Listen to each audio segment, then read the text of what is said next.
mot sur Sonia Chamki, parce que Sonia Chamki, vous savez, moi je suis prof à l'université de Tunis. Je l'ai dit, dans le cinéma, il y a beaucoup d'illusions. Il y a des gens qui font semblant, parce qu'il y a les paillettes.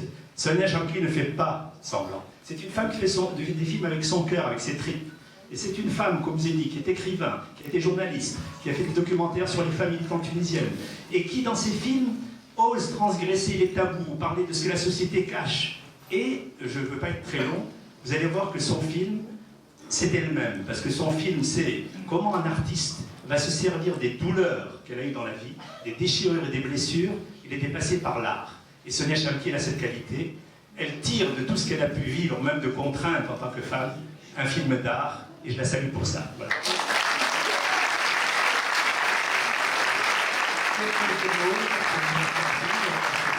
Nous la retrouverons donc après le film pour des discussions et des débats. En fait, il a tout dit. Et donc, d'abord, je tenais spécialement à vous remercier, Serge, ainsi que Réjeanne et Patrice pour l'accueil, d'être là. Je suis honorée d'être là. Vraiment, j'ai beaucoup de plaisir à vous rencontrer et à rencontrer le public. Si vous le permettez, je souhaiterais dire un petit mot en arabe de bienvenue à des compatriotes de Tunisie et d'Algérie, ceux qui parlent arabe. Yaïch comme les Zutou. Et c'est Farhana, je trouve compliqué. Sinon, à propos du reste, tout a été dit. Je dirais que j'ai fait un film aussi avec des compétences très jeunes. Beaucoup de femmes, chefs de département, à l'image, décor, peu partout. Et que voilà, c'était une très belle aventure. Et que mon film, je pense qu'il ressemble beaucoup à la Tunisie, avec une jeunesse qui rêve de liberté, qui rêve d'égalité, et qui aime la vie. Et je crois que le film le dit bien. Et j'espère que vous aurez du plaisir à le voir et que ce sentiment soit partagé, que je puisse vous le passer avec toute cette joie d'être là. Et tout l'investissement que j'ai mis dans mon film. Merci.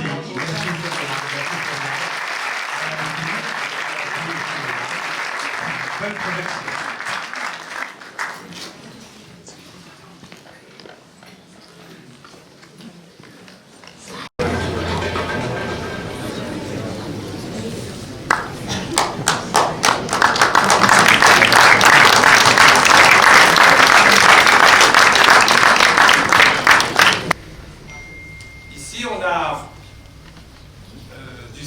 Du théâtre dans du cinéma, donc la représentation est encore plus théâtrale, j'allais dire.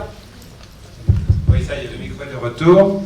Et donc le problème du spectateur, c'est d'entrer et de comprendre, et de comparer ensuite son éthique à celle qui lui est présentée. Il y a des messages qui sont très clairs. Libère-toi par toi-même. Et la libération provient souvent pour un artiste par son instrument, c'est-à-dire la musique, l'écriture, le théâtre ou le cinéma. Dans cette écriture, il faut, comme dans toute psychanalyse, retourner sur son propre passé. Le frère ne souhaite pas le faire. Il ne veut voir que l'avenir, il ne veut pas comprendre ce qui s'est passé.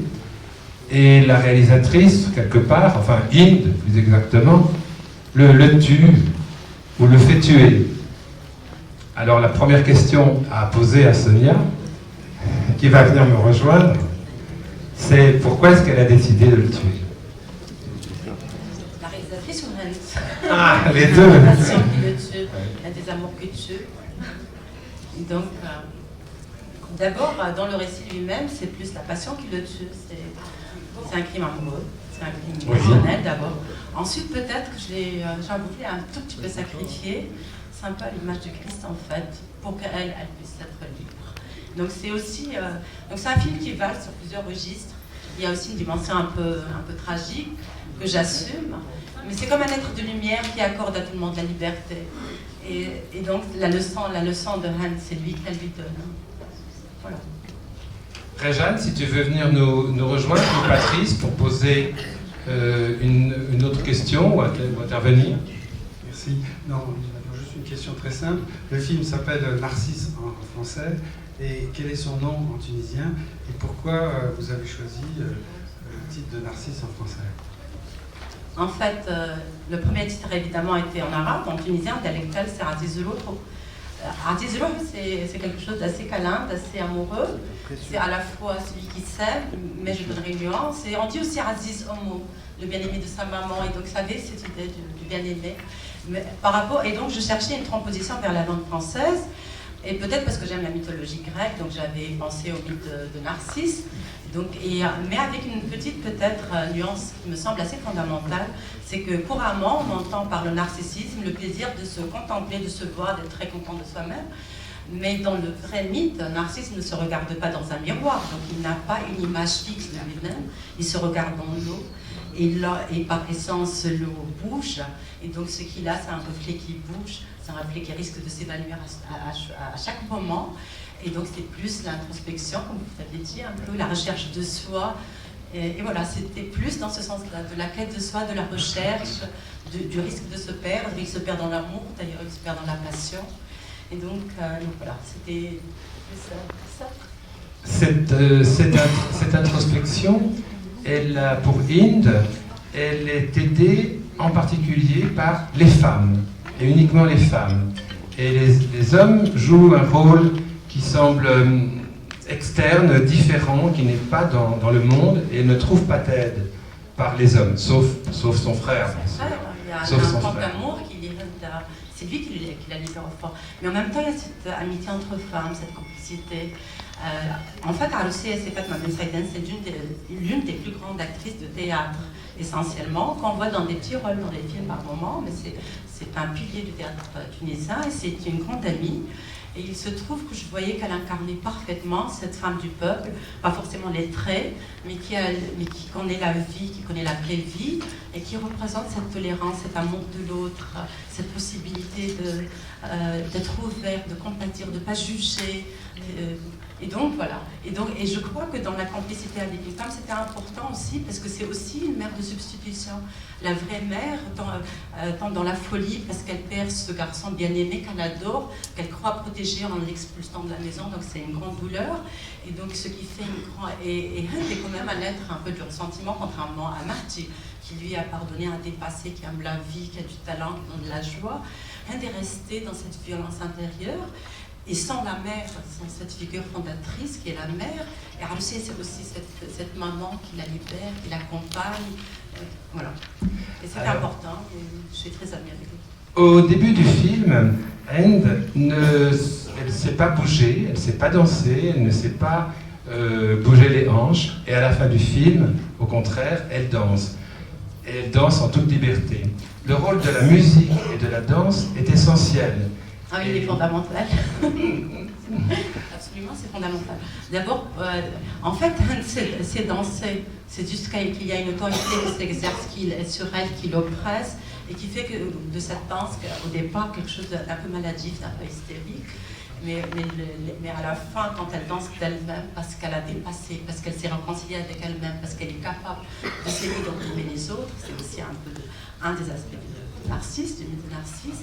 Elle danse dans une liberté absolue et elle rend hommage à ce frère qu'elle a aimé toute sa vie, dont elle n'arrivait pas à assumer la liberté. Elle avait de la peur pour lui, elle voulait le protéger contre lui-même, ce qui était très bête, et elle réalise que non, voilà, c'est aussi l'hommage à ce frère qui danse. Et le rapport à la danse, pour moi, et au chant populaire, et à la musique populaire tunisienne est fondamentale. D'abord, j'ai fait un documentaire en fait sur l'art du Mesoued, donc la première séquence où il enterre sa vie de célibataire.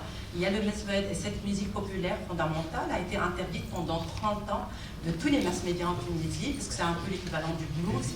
Et donc c'est le chant des déracinés, des exilés, des pauvres, des migrants, des gens qui viennent de l'extérieur de la Médina. Et ça charrie toute l'âme, pour moi, de cette Tunisie profonde qui aime la joie, qui aime la danse, mais qui se débat aussi avec des soucis qui viennent du passé. Voilà. Il y a deux instruments de musique anciens qui sont utilisés.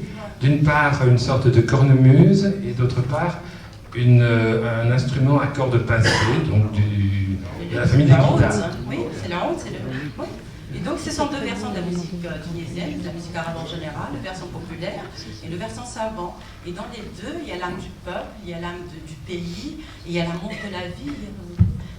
Il n'y a pas plus beau que la musique et la danse. Alors la danse, restons-y, à un moment donné, elle a un souvenir de jeunesse, et sur la table, elle fait danser un derviche, tourneur, et il y a une autre marionnette qui la représente peut-être elle-même. Oui, absolument.